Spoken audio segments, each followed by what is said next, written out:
LTT is got their highly trained and motivated lot. ಮೊದಲು ಅವರ ಗುದದ್ವಾರವನ್ನು ನಾವು ಸರ್ಚ್ ಮಾಡೋದು. ಅಂದರೆ death in battle field is such a death that you don't know you are dead. ನನಗೆಂದರೆ ಅದು Sikh regiment. ನಾನು ಸ್ವಲ್ಪ ಅರ್ಧಂಬರ್ಧ ಬಟ್ಲರ್ ತಮಿಳು ಮಾತಾಡ್ತೇನೆ. ಹಾಗಾಗಿ ನಾನು ಸ್ವಲ್ಪ ಅಲ್ಲಿ ಹೋಗಿ ನನ್ನ ಡ್ಯೂಟಿಗೆ ಸೇರಿದೆ.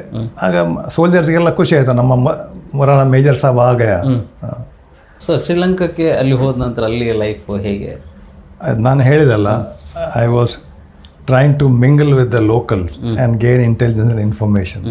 ಹಾಗಾಗಿ ಅವರಿಗೆ LTT is got their highly trained and motivated lot. ಏನು ಬೇಕಾದರೂ ಹೇಳಿ, but they are the one who started avoiding apprehension. Arrest ಆಗುವ ಮೊದಲು they use to consume cyanide and die. ಎಷ್ಟರವರೆಗೆ ಅಂದರೆ ನಾವು ಒಂದ್ಸಲ ಒಂದು ಹಿಡಿದ ಇವನ ಹತ್ರ ನಾವು ಆ ಎಕ್ಸ್ಪೀರಿಯನ್ಸ್ ಆದಮೇಲೆ ಮೊದಲು ಅವರ ಗುದದ್ವಾರವನ್ನು ನಾವು ಸರ್ಚ್ ಮಾಡೋದು. They use to keep that capsule in the ಎಲ್ಲ ನಾವು ಸ್ಟ್ರಿಪ್ ಆದಮೇಲೆ ಏನಿಲ್ಲ ಅಂತ ಹೇಳಿ ನಾವೆನಿಸೋದು, but he pulls it out and ಅದು ಬಾಯಲ್ಲಿ ಹಾಕಿ ಅದನ್ನು ಆ ಟ್ಯೂಬನ್ನು ಜಗದ ಕೂಡಲೇ it is nobody has been able to find out the taste of cyanide. ಅದಕ್ಕೆ ಮೊದಲೇ ಸಾಯ್ತಾರೆ. It is instant death. ಹಾಗೆ so I became a target. ಒಂದು ದಿವಸ we had intimation that one road has been placed with couple of IEDs, improvised explosive devices. ಅವ್ರದ್ದು IED ಅಂದರೆ ಆ ಕಾಲದಲ್ಲಿ ಇಟ್ ವಾಸ್ ವೆರಿ ಕ್ರೂಡ್. ನಮ್ಮ ದೊಡ್ಡ ದೊಡ್ಡ ಗ್ಯಾಸ್ ಸಿಲಿಂಡರ್ ಉಂಟಲ್ಲ, ಸಪೂರದ್ದು, ನಮ್ಮ ಸೋಡಾ ಅಂಥ ಸಿಲಿಂಡ್ರಲ್ಲಿ ಅವರು ಎಕ್ಸ್ಪ್ಲೋಸಿವ್ ಹಾಕಿ ರ್ಯಾಮ್ ಮಾಡಿ ಅದರಲ್ಲಿ all these scrap items, nuts, bolts, ಮೂಳೆಗಳು ಅದನ್ನೆಲ್ಲ ಹಾಕಿ ಅದನ್ನು ಮಾರ್ಗದಡಿಯಲ್ಲಿ, ಅಂದರೆ ಅಲ್ಲಿ ಜಾಫ್ನಾ ಹೈವೇಯಲ್ಲಿ ಅದು ರಿಪೇರ್ ಆಗದೆ ದಶಕಗಳಾಗಿರಬೇಕು. ಅಂದರೆ ಅದರಲ್ಲಿ ಹೊಂಡ ಅದು ಇದು ಎಲ್ಲ, ಮತ್ತು ಸೈಡಲ್ಲಿ ಹಾಕಿದ್ದ ಜಲ್ಲಿ ಕಲ್ಲಿನ ರಾಶಿ ಅದೆಲ್ಲ ಕುಸಿದು ಬಿದ್ದು ಅದರಲ್ಲಿ ತುಂಬೆ ಗಿಡಗಳೆಲ್ಲ ಬೆಳೆದಿತ್ತು. ಹಾಗಾಗಿ I was task to clear one road. ನಾವು ಬೆಳಿಗ್ಗೆ ಹೊರಟವರು ಸುಮಾರು 11-12 ಕಿಲೋಮೀಟರ್ ನಾವು ಕ್ಲಿಯರ್ ಮಾಡಿ 2 IEDಯನ್ನು ತೆಗೆದು ಡಿಫ್ಯೂಸ್ ಮಾಡಿ ಅಲ್ಲಲ್ಲಿ ಪೋಸ್ಟನ್ನು ಹಾಕಿ ಶ್ರೀಲಂಕನ್ ಪೋಸ್ಟಿಗೆ ಮುಟ್ಟುವವರು. ಶ್ರೀಲಂಕನ್ ಪೋಸ್ಟ್ ನಮ್ಮಿಂದ 50 ಮೀಟರ್ ದೂರ ಉಂಟು, ಬರೀ 50 ಮೀಟರ್ ಮಾತ್ರ. ಅಂದರೆ 11 ಕಿಲೋಮೀಟರ್ ನಡೆದ ಮೇಲೆ ಸಾಕಾಗಿದೆ ಎಲ್ರಿಗೂ. ಅಲ್ಲಲ್ಲಿ ಪಿಕೆಟ್ ಹಾಕಿದ್ದೆವು. ಅಲ್ಲಿ ನಮ್ಮದು ಒಂದು ಕಂಪ್ನಿ, ಅಂದರೆ ಒಂದು ಮೇಜರ್ ಮತ್ತು ಸುಮಾರು 100 ಜನ ಅಲ್ಲಿ ಸಿಕ್ಕಿಕೊಂಡಿದ್ರು ಅವರನ್ನು ತರಲಿಕ್ಕೆ. ಇನ್ನು 50 ಮೀಟರ್ ಅಲ್ಲ, ನಾನು ಹೇಳಿದೆ ಜೀಪ್ಲೆ ಅಂತ, ಓಪನ್ ಜೀಪ್, ಡ್ರೈವರ್ ಮತ್ತು ರೇಡಿಯೋ ಸೆಟ್ ಆಪರೇಟರ್ ಅವ್ರನ್ನ ಕೂತ್ಕೊಂಡು ಅವ್ರನ್ನ ನಾವು ನೋಡ್ತಾ ಇದ್ದೇವೆ. ಶ್ರೀಲಂಕಾದವ್ರನ್ನು ಎಲ್ಲ ಕಾಣ್ತೇವೆ ಮುಖ. ನಾನು ಜೀಪ್ ತಗೊಂಡು ಹೋದೆ. ನಾನು ಡ್ರೈವರ್ ಜೀಪ್ ಬಿಡ್ತಾ ಇದ್ದ. That is the last thing I remember. ಅಂದರೆ ಯಾವಾಗ ಬ್ಲಾಸ್ಟ್ ಆಯಿತು, ಯಾರಿಗೆ ತಾಗಿದೆ, ಸೌಂಡ್ ಎಷ್ಟಿತ್ತು, ಏನು ಗೊತ್ತಿಲ್ಲ. ಅಂದರೆ death in battle field is such a death that you don't know you are dead. You don't know you are dead. That's what Krishna told Arjuna. If you die you will go to heaven. ಆ ದಿವಸ ನಾನು ಸತ್ತಿದ್ರೆ ಇವತ್ತು ನಾನು ನಿಮ್ಮಲ್ಲಿ ಈ ಕೂತಿರ್ಲಿಕ್ಕೆ ಇಲ್ಲ. Okay, ನನಗೆ ನೋವಿಲ್ಲ, there no pain, no torture, no suffering, nothing. ನಂತರ ಸುಮಾರು ಸಮಯ ಆದಮೇಲೆ ಒಂದು ಗಾಢ ನಿದ್ರೆಯಿಂದ ಹೇಳಿದಾಗೆ ಒಂದು ಭಾಸ ಆಯಿತು.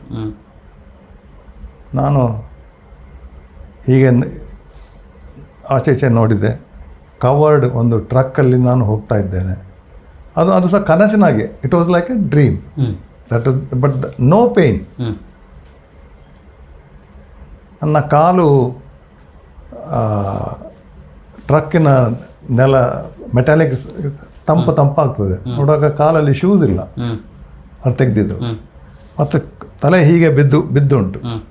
ನನ್ನನ್ನು ಸರ್ದಾರ್ಜಿಗಳು ಅವರ ಟರ್ಬನ್ ತೆಗೆದು ಟ್ರಕ್ಕಿನ ಸೀಟಿಗೆ ಸುತ್ತಿ ಕಟ್ಟಿದ್ರು ಹೀಗೆ, ನಾನು ಕೆಳಗೆ ಬೀಳದಾಗೆ.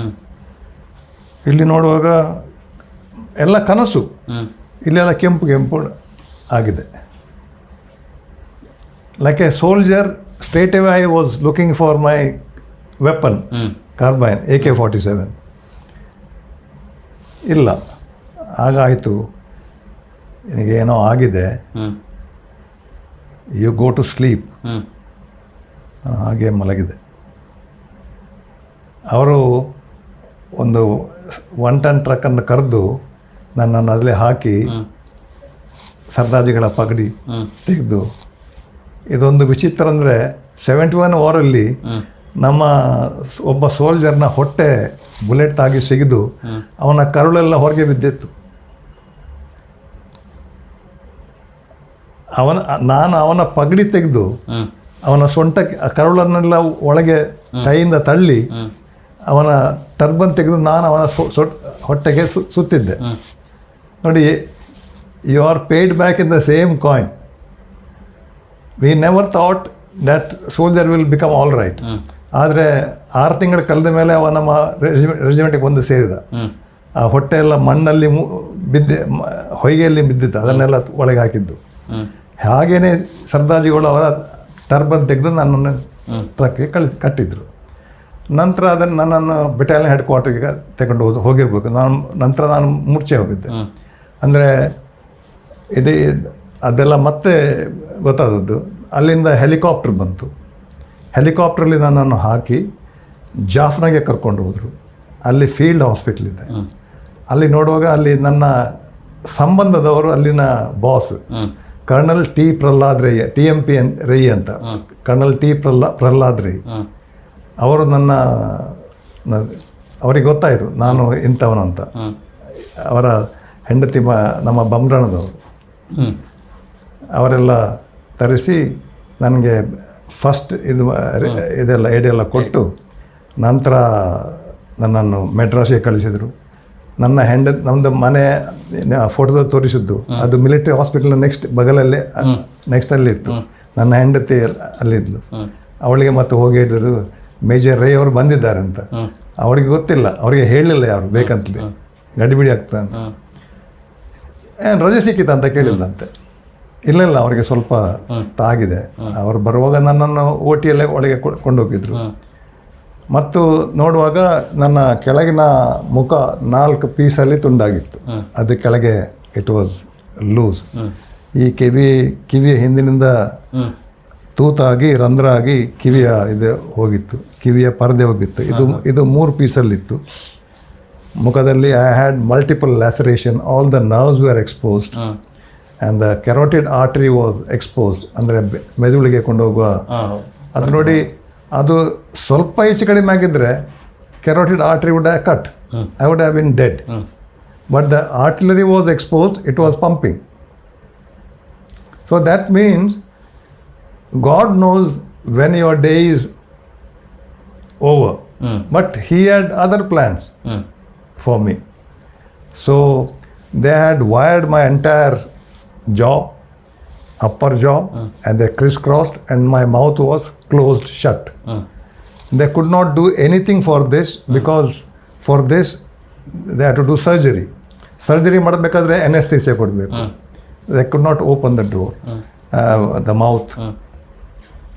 So I was then taken to Bangalore Air Force, Command Hospital Air Force in Bangalore. I was in ICU. I was only fed on liquid diet. Liquid diet ಅಂದರೆ ಲಕ್ಕಿಲಿ ನನ್ನ ತಂಗಿ ಅಲ್ಲಿ ಇಂದಿರಾನಗರದಲ್ಲಿ ಬ್ಯಾಂಗ್ಳೂರ್ ಏರ್ ಫೋರ್ಸ್ ಹಾಸ್ಪಿಟಲ್ನ ಹಿಂದುಗಡೆ, ಮತ್ತು ನನ್ನ ಅತ್ತೆಯ ತಂಗಿಯಲ್ಲಿ ವಿಕ್ಟೋರಿಯಾ ರೋಡಲ್ಲಿ. ಹಾಗಾಗಿ ಮನೆಯಿಂದ ಎಲ್ಲ ಕ್ಲಿಯರ್ ಸೂಪ್, ಫ್ರೆಶ್ ಜ್ಯೂಸ್ ಎಲ್ಲ ಬರ್ತಿತ್ತು. ನಾನು ಅದನ್ನೇ ಕುಡಿತಾ 3 ತಿಂಗಳು ಬರೀ ಜ್ಯೂಸ್ ಮತ್ತು ಸೂಪ್ ಮತ್ತು ಹಾಲು ಕುಡಿದು. But my face was paralysed. I could not blink my eyes. I could close the eyes with the gauze, ಅಂದರೆ ಕಣ್ಣು ಓಪನ್ ಮಾಡಲಿಕ್ಕೆ ಆಗ್ತಿರ್ಲಿಲ್ಲ. ಇದು ಒಂದು ಸಣ್ಣ ಕಾಲಿಫ್ಲವರಾಗೆ ಆಗಿತ್ತು. ಇದು ಕಾಲಿಫ್ಲವರಲ್ಲಿ ಕೆಂಪು ಸಾಸ್ ಹಾಕಿದಾಗೆ. ಆಗ ಡಾಕ್ಟರ್ ಹೇಳಿದರು, ಈ ಕಿವಿ ಇಲ್ಲಿ ನಿಲ್ಲಕ್ಕಿಲ್ಲ, ಬಿಕಾಸ್ ಅದರಲ್ಲಿ ಕಾಟಿಲ್ಲ, ಅದರಲ್ಲಿ ಏನು ಬ್ಲಡ್ ಸಪ್ಲೈ ಇಲ್ಲ. It may just disintegrate like a wrestlers ear. ನೋಡಿ, ಏನೋ ಒಂದು ವಿಚಿತ್ರ. I could not speak properly. ಅಂದರೆ ಎಲ್ಲ ಮುಖದ್ದು ಮಸಲ್ಸ್ ಎಲ್ಲ ಸರಿ ಇರಲಿಲ್ಲ. And within 45 days I recovered my facial nerve reflexes. ಕಿವಿಯಲ್ಲಿ ನಿಂತಿತ್ತು.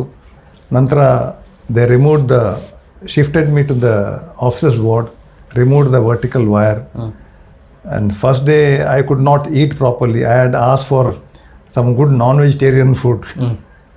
ಅಂದರೆ ಅಷ್ಟು ಅಲ್ಲಿ ಬೇರೆ ವಾರ್ಡಲ್ಲಿ ಆಫೀಸರ್ಸ್ ಇದ್ದರು, ಅವರಿಗೆಲ್ಲ ನನ್ನ ತಾಯಿಯೆಲ್ಲ ಅವರಿಗೆ ತಂದು ಕೊಡುವುದೆಲ್ಲ, ನಮ್ಮ ಮಂಗಳೂರಿನ ಕೋಳಿ ಮೀನೆಲ್ಲ. ಅವರು ನೋಡಿ, ಸರಿ ಬಹುತ್ ಅಚ್ಚ ಕೇಸೆ ಬನಾಯ, ನನ್ನ ಬಾಯಲ್ಲಿ ನೀರು ಬರೋದು ಒಂದ್ಸಲ ತಿನ್ನು ಮಾರ. ಹಾಗೆ ನಂತರ ಅದನ್ನು ಮರದ ಸ್ಪೂನ್ ಹಾಕಿ ಬಾಯನ್ನು ಮೇಲೆ ಕೆಳಗೆ ಮಾಡಿ ಅದನ್ನು ಸಡಿಲು ಮಾಡಿ ನಂತರ ಸ್ವಲ್ಪ ಸ್ವಲ್ಪ ಊಟ ಮಾಡಲಿಕ್ಕೆ ಶುರು ಮಾಡಿದೆ. ನಂತರ 2 ಸರ್ಜರಿ ಇದಕ್ಕೆ ಆಯಿತು. ಇಲ್ಲಿ ಒಂದು ತೂತಿತ್ತು ಹಿಂದಿನಿಂದ, ಅಲ್ಲಿದ್ದ ಮ್ಯಾಸ್ಟ್ರಾಯ್ಡ್ ಅಂತ ಬೋನ್ ಉಂಟು, ಅದೆಲ್ಲ ಡ್ಯಾಮೇಜ್ ಆಗಿತ್ತು. ಅದನ್ನೆಲ್ಲ ತೆಗೆದು ಸರಿ ಮಾಡಿದರು. ನಂತರ second surgery was to replace the ear drums, meningoplasty ಅಂತ, ಅದನ್ನು ಮಾಡಿದರು. ಹಾಗೆ 6 ತಿಂಗಳು ನಾನು ಹಾಸ್ಪಿಟ್ಲಲ್ಲಿದ್ದೆ. ಅಲ್ಲಿ ಒಂದು ಸ್ಟಡಿ ಟೀಮ್ ಬಂತು. Sir, we are doing a study sir, we want to know the intensity of the blast. ಎಷ್ಟು ಬ್ಲಾಸ್ಟ್ ಇತ್ತು? ನಾನು ಹೇಳೋದು, ನನಗೆ ಬ್ಲಾಸ್ಟ್ ಆದದ್ದೇ ಗೊತ್ತಿಲ್ಲ, ನಾನು ಹೇಗೆ ಇಂಟೆನ್ಸಿಟಿ ಅಂತ ಹೇಗಿತ್ತಂತ ಏನು ಹೇಳೋದು, ಯಾಕೆ ಅಂತ ಕೇಳಿದೆ. ನೋಡಿ, ಅಲ್ಲಿ ಈ ಮೈನ್ ಬ್ಲಾಸ್ಟ್ ಆದವ್ರದ್ದೆಲ್ಲ ಇನ್ನರ್ ಇಯರ್ ಹಾಳಾಗಿದೆ, ಅವರಿಗೆ ಪರ್ಮನೆಂಟ್ ಡೆಫ್ನೆಸ್ ಬಂದಿದೆ. ಹಾಗಾಗಿ ನಿಮ್ಮ ಹತ್ರ ಕೇಳಬೇಕು. ನೋಡಿ, this is the destiny of the god.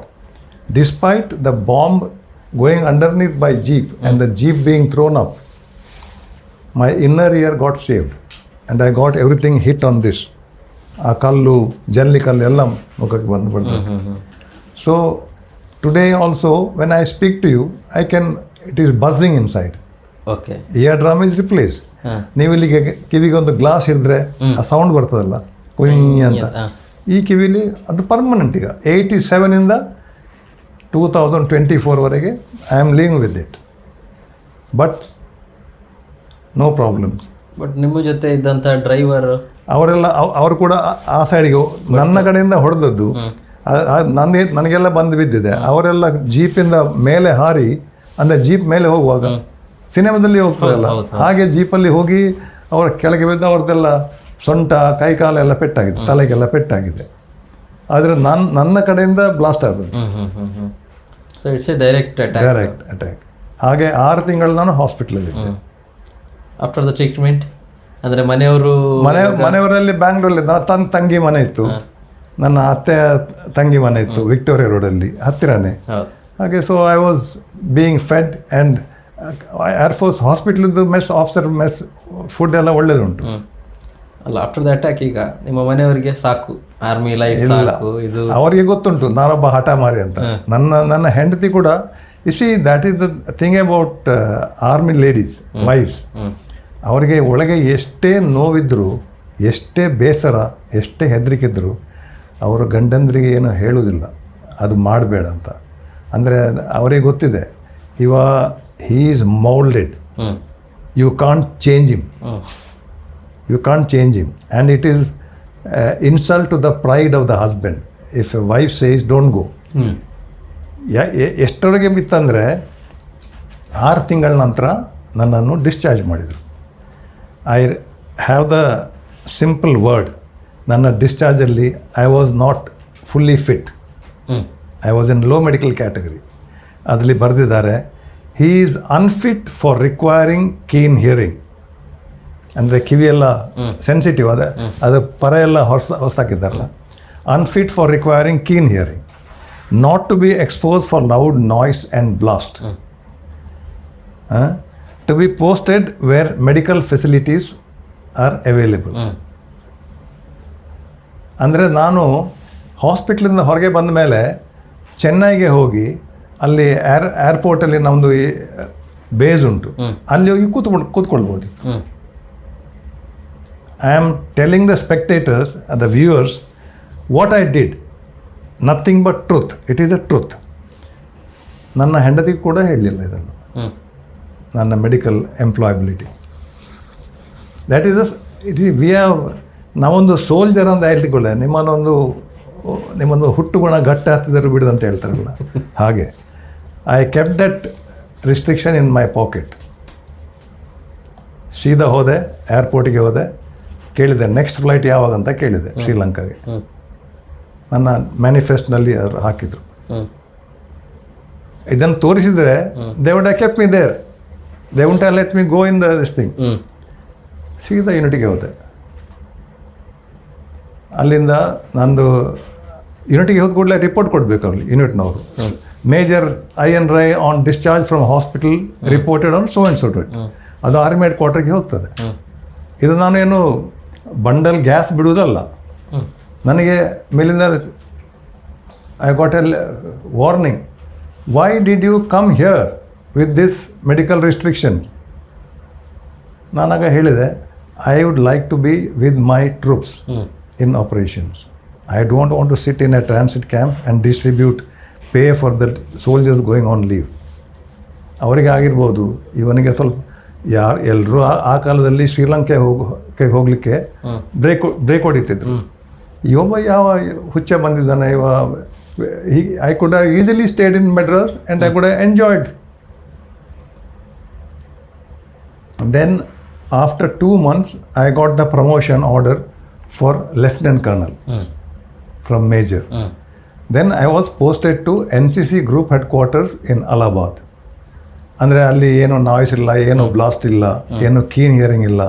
ಅಲ್ಲಿ ಅಲಹಾಬಾದಲ್ಲಿ ಮಿಲಿಟರಿ ಹಾಸ್ಪಿಟಲ್ ಇದೆ. So I was in Allahabad for 2 years and I was A low medical category. ಆಗ ನಾನು ನೆನೆಸಿದ್ದೆ, ರಾಯ್ ಸಾಬ್ ತುಮಾರಾ ನೌಕರಿ ಅಭಿ ಖತಮ್ ಹೋ ಗಯಾ, ಅಭಿ ಲೆಫ್ಟಿನೆಂಟ್ ಕರ್ನಲ್ ಹೈ, ಅಭಿ ಇಸಿ ಮೇ ತುಮ್ ಘರ್ ಜಾಯೇಗಾ.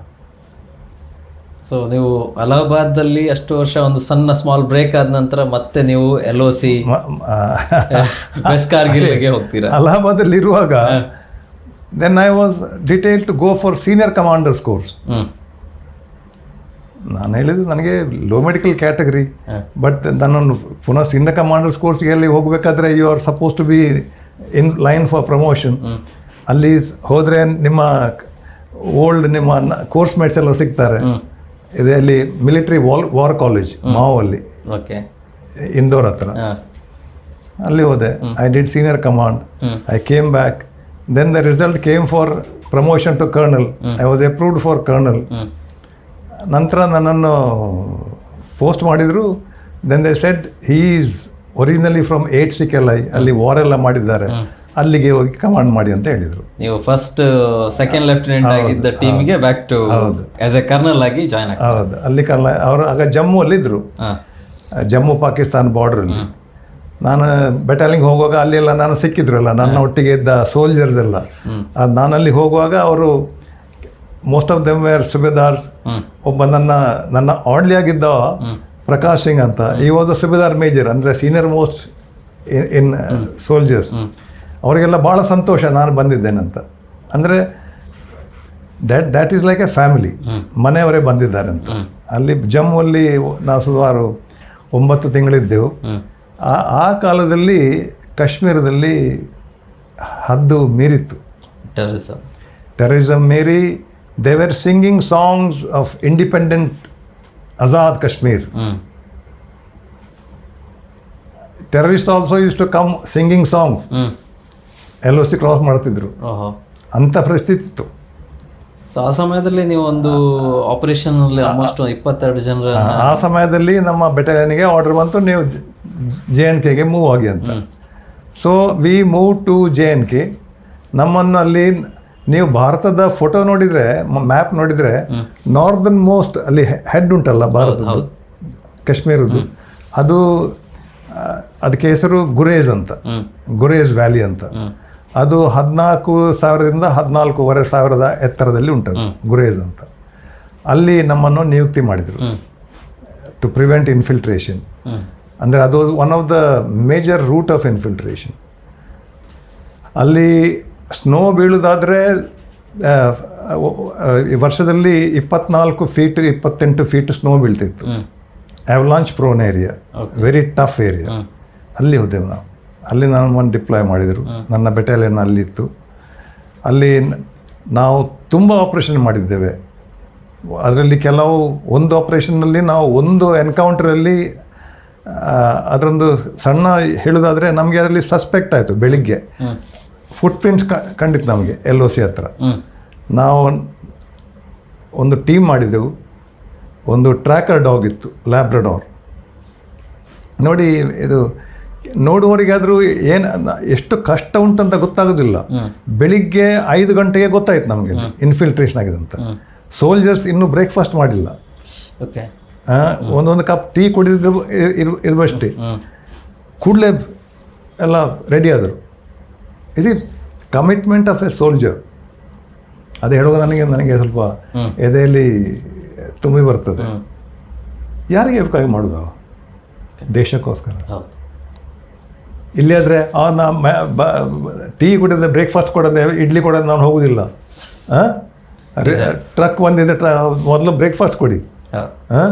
ಅಲ್ಲಿ ಊಟ ಏನು, ಎಲ್ಲಿ ಹೋಗಿ ಉಡುಪಿಯಲ್ಲಿ ಏನು ಎಲ್ಲಿ ಊಟ ಮಾಡಬೇಕು ಅದಕ್ಕೆ ಹೇಳೋದಲ್ಲ.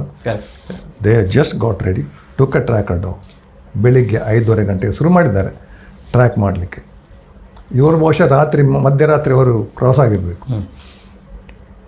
ಇದರ ಕತೆ ಅಂದರೆ ಇದು ನಿಜವಾದ ಕತೆ. 1 ಗಂಟೆ ಟ್ರ್ಯಾಕ್ ಮಾಡಿದ ಮೇಲೆ ಅವ್ರದ್ದು ಅಲ್ಲಿಂದರೆ ಗುಡ್ಡ 14,000 ಎತ್ತರದ ಗುಡ್ಡ. ಅಲ್ಲಿಂದ ನೀರು ಬೀಳ್ತಾ ಇರ್ತದೆ, ಝರ್ನಾ, ಜಲಪಾತ ಅದೆಲ್ಲ ಉಂಟು. ಅಲ್ಲಿಂದ ಹೋಗುವಾಗ ಟ್ರ್ಯಾಕ್ ಇನ್ನು ಮುಗೀತು, ಸಿಗಲಿಲ್ಲ. ಅಲ್ಲೆಲ್ಲ ನಿಂತರು, ಅಲ್ಲಿ ಆ ಕಡೆ 14,000 ಎತ್ತರ ಹುಡುಕಿದ್ರು. ಸಡನ್ಲಿ ಒಬ್ಬ ಹಿಡ್ದ. ಇಲ್ಲಿ ಯಾರೋ ಬೆಳಿಗ್ಗೆ ಈಸ್ ಆನ್ಸರ್ಡ್ ನೇಚರ್ಸ್ ಕಾಲ್. ಅವ್ರದ್ದು ಇನ್ನೂ ಸಹ ಅದು ಹೊಗೆ ಹೋಗ್ತಾ ಉಂಟು ಅದರಿಂದ. ಸೊ ಪುನಃ ಶುರು ಮಾಡಿದರು ಟ್ರ್ಯಾಕ್ ಮಾಡಲಿಕ್ಕೆ ಈ ರಾಸ್ತೆಯಿಂದ. ಅಲ್ಲಿ ಹೋಗಿ ಇನ್ನೂ 1-2 ಕಿಲೋಮೀಟ್ರ್ ಹೋದ್ಮೇಲೆ ಪುನಃ, ಅಂದರೆ ನೀರು ಹೋಗ್ತಾ ಇರ್ತದಲ್ಲ, ಅದನ್ನು ನೀರು ಕ್ರಾಸ್ ಮಾಡಿ ಆಚೆ ಹೋಗುವಾಗ ಒಂದು ಒದ್ದೆ ಸಾಕ್ ಸಿಕ್ಕಿತು. This is the soldiers that hunting ability, ಅಂದರೆ ಒಂದು ಡಿಟರ್ಮಿನೇಷನ್. ಇನ್ನು ಬಿಡಬಾರ್ದು ಅಂತ ಒಂದು ಹಠ.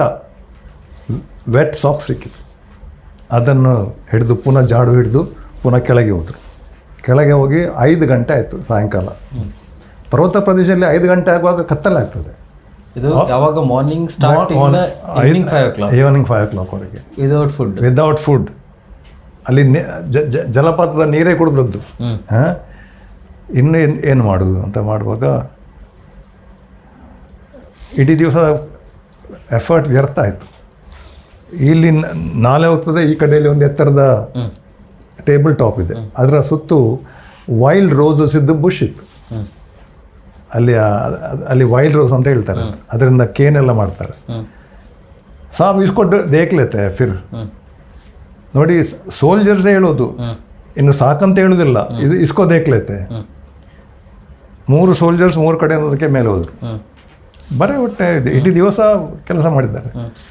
ಅಲ್ಲಿ ಸಾಯಂಕಾಲ ಅವರು ಮಿಲಿಟೆಂಟ್ ಗ್ರೂಪ್ ಅಲ್ಲಿ ರಾತ್ರಿ ಮೊಕ್ಕಾಂ ಮಾಡಿ ಊಟ ಮಾಡಿ ಮಲಗಿ ಮರನೇ ದಿವಸ ಆ ಕಡೆ ವ್ಯಾಲಿಗೆ ಹೋಗ್ಲಿಕ್ಕೆ ಅವ್ರದ್ದು ಐಡಿಯಾ ಇತ್ತು. ಇವರು ಮೇಲೆ ಹತ್ತುವಾಗ ಕಲ್ಲೆಲ್ಲ ಮಣ್ಣೆಲ್ಲ ಬೀಳುವಾಗ ಅವ್ರಿಗೆ ಶಬ್ದ ಕೇಳಿತ್ತು ಅವರಿಗೆ, ಮಿಲಿಟೆಂಟ್ಗೆ. ಅವರು ಕೂಡಲೇ ಅಲ್ಲಿ ದಟ್ಟ ಪೊದೆ ಉಂಟು, ವೈಲ್ಡ್ ರೋಸ್ ಪೊದೆ ಒಳಗೆ ಹೋದರು. ಇವರು ಸೋಲ್ಜರ್ಸ್ ಮೇಲೆ ಬರುವಾಗ ಅಲ್ಲಿ ಓಪನ್ ಮಾಡಿದ ಬ್ರೆಡ್ ರ್ಯಾಪರ್ಸ್, ಬಿಸ್ಕಿಟ್ ಇದು ರ್ಯಾಪರ್ಸ್ ಎಲ್ಲ ಇತ್ತು. ಆಗ ಕೆಳಗೆ ಮೆಸೇಜ್ ಮಾಡಿದರು, ಅವರನ್ನು ಆ ಏರಿಯಾವನ್ನು ಸರೌಂಡ್ ಮಾಡಿದರು. ನಾನು 6 ಗಂಟೆಗೆ, ಅಂದರೆ ಮುಸ್ಸಂಜೆ ಆಗ್ತಾಯಿದೆ, 6 ಗಂಟೆಗೆ ಶುರುವಾಯಿತು. ಅದು ವ್ಯಾಲಿಯಿಂದ ಬ್ಲಾಸ್ಟ್ ಆಗುವಾಗ ಎಲ್ಲ ಗೊತ್ತಾಗ್ತದೆ. ನಾನು ಕೂಡಲೇ ಜನ ಸುತ್ತಮುತ್ತದ ಪೋಸ್ಟ್ನವರೆಲ್ಲ ಒಟ್ಟು ಮಾಡಿ ಅಲ್ಲಿಗೆ ಕಳಿಸಿದ್ದೆ. ರಶ್ ದ ಸ್ಪಾಟ್, ಸರೌಂಡ್ ಮಾಡಿ ಕತ್ತಲೆ ಆಗುವ ಹೊತ್ತಿಗೆ, ಟೋಟಲ್ ಡಾರ್ಕ್ನೆಸ್ ಆಗುವ ಹೊತ್ತಿಗೆ 21 ಜನವನ್ನು ಕೊಂದಾಕಿದ್ದೇವೆ. ಅದರಲ್ಲಿ ಎದ್ದದ್ದು ಫಾರಿನ್ ಮರ್ಸನರೀಸ್. ಇವರಂದರೆ ಎಲ್ಲ ಬೇರೆ ಬೇರೆ ದೇಶದವರು. ಅಂದರೆ ಅವರಿಗೆ ಆ ಕಾಲದಲ್ಲಿ ಅವರಿಗೆ ಓನ್ಲಿ ಮೋಟಿವೇಶನ್ ವಾಸ್ ಕಾಶ್ಮೀರ್ ಜಹನ್ನೂಮೆ. ಜಹನ್ನೂ ಅಲ್ಲ, ಕಾಶ್ಮೀರ್ ಸ್ವರ್ಗ. ಅಲ್ಲಿ ಮಜಾ ಮಾಡಿ ಹೋಗಿ ಗಮ್ಮತ್ತು ಮಾಡಿ, beautiful women and you enjoy your life, ಅಷ್ಟೇ ಅವರಿಗೆ. ಕೈಯಲ್ಲಿ ಬಂದೂಕು, ಖಾನೆ ಕೆ ಲಿಯೆ ಗೋಶ್ತ್, ಮಟನ್, ಬಿರಿಯಾನಿ ಮತ್ತು ಹೆಂಗಸರು. ನಂತರ ಎರಡು ದಿವಸ ಕಂಟಿನ್ಯೂಸಲ್ಲಿ ನಾವು ಸರ್ಚ್ ಮಾಡಿ ಇನ್ನಿಬ್ಬರನ್ನು ಕೊಂದಾಕಿದ್ದೆವು. Total 23 killed. ರಿಕವರಿ ವಾಸ್, ನೀವು ಆ ಫೋಟೋದಲ್ಲಿ ನೋಡಿದ್ದೀರಿ, ಅದರಲ್ಲಿ 2 UMGs, 2 Dragunov sniper rifles with telescopic sight, 1 303 with telescopic sight, 8 AK-47s, 1 RPG, ನಂತರ 8 ಪಿಸ್ಟಲ್ಸ್. ಇಷ್ಟು ಒಂದೇ ದಿವಸದಲ್ಲಿ ರಿಕವರಿ ಮಾಡಿದ್ದಾರೆ. ಪುಣ್ಯದಲ್ಲಿ ಗ್ರೆನೇಡ್ಸ್ ಆ್ಯಂಡ್ ಅಮ್ಯುನಿಷನ್ ಎಷ್ಟು ಪುಣ್ಯದಲ್ಲಿ. ಆಗಿನ ಕಾಲದಲ್ಲಿ ನಮ್ಮ ಟಿವಿಯವರು, like some of the TV reporters are looking for trouble to fix the army. Later on human rights ಯಾರು ಇರಲಿಲ್ಲ. ಇಲ್ಲ, ಇದನ್ನಾದ್ರೂ ಕೇಳ್ತಿದ್ದು, ನೀವು ಯಾಕೆ 23 ಜನವನ್ನು ಕೊಂದಿದ್ದೀರಿ, ಯಾರು ಜೀವಂತವಾಗಿ ಯಾಕೆ ಹಿಡಿಯಲಿಲ್ಲ? ಈ ಮ್ಯಾಸಕರ್ಡ್ ಪೀಪಲ್ ಅಂತ, ಇನ್ನೋಸೆಂಟ್ ಪೀಪಲ್ ಅಂತ ಹೇಳ್ತಾರೆ. ನಾನು ಅದೇ ಕೇಳಬೇಕು ಅಂತಿದ್ದೆ. ಅಂದರೆ ಇವಾಗ ನೀವು ಇನ್ಫಾರ್ಮೇಶನ್ ಕೊಡ್ತೀರಲ್ಲ, ಹೈಯರ್ ಅಫಿಷಿಯಲ್ಸ್ ಇನ್ಫಾರ್ಮೇಶನ್ ಕೊಡ, ಇಲ್ಲ ಲೈವ್ ಆಗಿ ಕ್ಯಾಪ್ಚರ್ ಮಾಡಿ ಇರಲಿಲ್ವಾ ಆ ಥರ? ನಂತರ ಕೇಳಿದ್ರು ನಮ್ಮ ಅಪ್ಪರ್ ಬಾಸಸ್, ಯಾಕೆ ಲೈವ್ ಯಾಕೆ ಕ್ಯಾಪ್ಚರ್ ಮಾಡಲಿಲ್ಲ? ನಾನು ಹೇಳಿದೆ, in my attempt to capture 2-3 people alive, if I had lost 2 soldiers killed, I wouldn't have been able to eat properly for next 15 days ಅಂತ ಹೇಳಿದೆ. ಲೈವ್ ಕ್ಯಾಪ್ಚರ್ ಮಾಡೋದು ದೊಡ್ಡ ಸಂಗತಿ ಅಲ್ಲ, ಆದರೆ ಆ ಲೈವ್ ಹಿಡಿಯುವ ಕೆಲವರು ಒಳಗೆ ಗ್ರೆನೇಡ್ ಇಟ್ಟು ಪಿನ್ ತೆಗೆದ್ರೆ, ನೀವು ಹತ್ತಿರ ಹೋಗಿ ಅವನನ್ನು ಅಪ್ರೇನ್ ಮಾಡುವಾಗ ಬ್ಲಾಸ್ಟ್ ಆದರೆ ನೀವು ಹೋದ್ರಿ, ನಾನು ಹೋದೆ. ಆ ಕಾಲದಲ್ಲಿ ಅಂಥ ಪರಿಸ್ಥಿತಿ ಇತ್ತು. So I was not liked by many in higher ups. But ಆ ಆಪರೇಷನಲ್ಲಿ ಯಾವುದೇ ಇಂಜುರೀಸ್ ಇಲ್ಲದೆ ನೀವು ಅಷ್ಟು ಜನರನ್ನು ಎನ್ಕೌಂಟರ್ ಮಾಡಿ, ಅದು ಒಂದು. ನಂತರ 3-4 ಎನ್ಕೌಂಟರ್ ಹಾಗೆ ಆಗಿದೆ. Ultimately I got A reputation, my battalion, that ನಾವು ಅವ್ರದ್ದು ರೇಡಿಯೋ ಸೆಟ್ ನಾವು ಕ್ಯಾಪ್ಚರ್ ಮಾಡಿದ್ದೆವು ಇನ್ನೊಂದು ಎನ್ಕೌಂಟ್ರಲ್ಲಿ. ಅದನ್ನು ಆನ್ ಮಾಡಿ ಅವರ ಫ್ರೀಕ್ವೆನ್ಸಿ ನಾವು ಬರ್ತಿದ್ದೆವು. ಅವ್ರು ನಮಗೆ ಬೈತಿದ್ರು, ये लोग शैतान की औलाद है, उधर से मत जाना, वो मारते किसी को छोड़ते नहीं है. ಇದು ಸತ್ಯ ಹೇಳುವುದು ನಾನು. ಸೊ ನೀವು ಆನ್ಸರ್ ಮಾಡ್ಬೋದು ಅವರಿಗೆ? ಇಲ್ಲ, ನಾವು ಆನ್ಸರ್ ಮಾಡಿ ಗೊತ್ತಾಗ್ತದೆ. ನಾವು ಅವ್ರ ಹತ್ರ ರೇಡಿಯೋ ಸೆಟ್ ಉಂಟಂತ, ಲಿಸನ್ ಟು ಇಟ್. ಓಕೆ. ಒಂದು ಎನ್ಕೌಂಟರಲ್ಲಿ ನಾವು 11 ಜನವನ್ನು ಕೊಂದಿದ್ದೇವೆ. ಅದನ್ನು ನಮ್ಮ ಹೈಯರ್ ಹೆಡ್ ಕ್ವಾರ್ಟರ್ ಬಿಲೀವ್ ಮಾಡಲಿಲ್ಲ. ನಾನು ಅವ್ರಿಗೆ ರೇಡಿಯೋ ಸೆಟ್ ಕೊಟ್ಟೆ, ನೀವು ಅವ್ರನ್ನ ಲಿಸ್ನಿಂಗ್ ವಾಚಲ್ಲಿ ಇರಿ ಅಂತ. 4 ದಿನ ಕಳೆದ ಮೇಲೆ ಹೇಳ್ತಾರೆ, ನೀನು 11 ಜನ ಅಲ್ಲ ಕೊಂದದ್ದು, 13 ಜನ. ಅದು ನಿಮಗೆ ಗೊತ್ತಾಯಿತು? ಅವ್ರು ಮಾತಾಡ್ತಾ ಇದ್ರು, ನಮ್ಮ 13 ಜನ ಹೋದವರು ಬರಲಿಲ್ಲ ಅಂತ. ಅಂದರೆ this is the state of in those days. ಕೆಲವು ಸಲ ನಮ್ಮನ್ನೇ ಬಿಲೀವ್ ಮಾಡೋದಿಲ್ಲ ನಮ್ಮ ಆಫೀಸರೇ. ಆದರೆ I told them, you stop believing your own commanding officers and you now believe Pakistanis. When I say 11 killed, you say no, it is not possible. But now you say you are killed 13 anta heltare. This is the situation how we work. Infantry battalion commander, ದೊಡ್ಡ ಅದರಲ್ಲಿ satisfaction ಅಂದರೆ, ನಂತರ ನನ್ನ ಬೆಟಾಲಿಯನ್ಗೆ chief of the army staff units citation ಸಿಕ್ಕಿತ್ತು 93ರಲ್ಲಿ. ಯಾಕೆ? As the best battalion of the Indian army for the year ಅದರಲ್ಲಿ ಬರೆದಿದ್ದಾರೆ. ಮತ್ತು ನಮ್ದಂದರೆ ಈ ಇದು ಮಾತ್ರ ಅಲ್ಲ, ನಂದು 2 ಸಲ ನನ್ನ ಅವಲಾಂಚಿಯಲ್ಲಿ ಅಂದರೆ ಹಿಮಪಾತದಲ್ಲಿ ಒಂದು ಸಲ ಒಬ್ಬ ಸೋಲ್ಜರ್ ಸತ್ತಿದ್ದಾನೆ, ಇನ್ನೊಂದು ಹಿಮಪಾತದಲ್ಲಿ ನನ್ನ 6 ಜನ ಸೋಲ್ಜರ್ಸ್ ಸತ್ತಿದ್ದಾರೆ. ಅವರ ಇಡೀ ಟೆಂಟೇ ವಾಶ್ ಔಟ್ ಆಗಿದೆ ಕೆಳಗೆ. I did not suffer a single casualty due to militant action. ನಮ್ಮ ಎದುರಲ್ಲಿ ಚೈನೀಸ್ನವ್ರು ಬಂದು ಕೂತಿದ್ರು. ನಾವು ಯು ಕಾಂಟ್ ಡಿನೈ ದೆಮ್. ಕೇಳುವುದು, politicians fight the war, soldiers ಎಲ್ಲ ಸೇಮ್. ಪ್ರಶಸ್ತಿಗಳು ಸಿಕ್ಕಿವೆ, ಆದರೆ ಪ್ರಶಸ್ತಿ ಸಿಗಲಿಕ್ಕೂ ಕೂಡ ಅದಕ್ಕೆ ಒಂದು you need a art. You have to boast your own achievements. ನಾನು ಅದನ್ನು ಮಾಡಲಿಕ್ಕೆ ಹೋಗಲಿಲ್ಲ.